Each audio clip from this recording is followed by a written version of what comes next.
Pushteti vendor i Shkodrës nuk po realizon detyrën që i ngarkon ligji për sa i përket transportit urban për të verbërit. Kryetari i shoqatës së të verbërve Shpresa Katolike thotë se me këtë shtresë nuk po sillet mirë me autobus, ndërsa askush nuk mban përgjegjësi pavarësisht ankesave të bëra në bashki. Është problemi i autobusave, ne marrin paret me zori dhe kena baj denancim, nuk na kthy përgjigje ka i vit gati për një person si është faturin, vazhdon prap.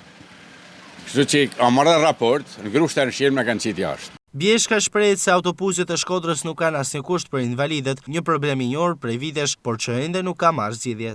Ne lajmë me hir me autobus, na marrin paret me zori. Jo vetëm sot, ka shumë vite.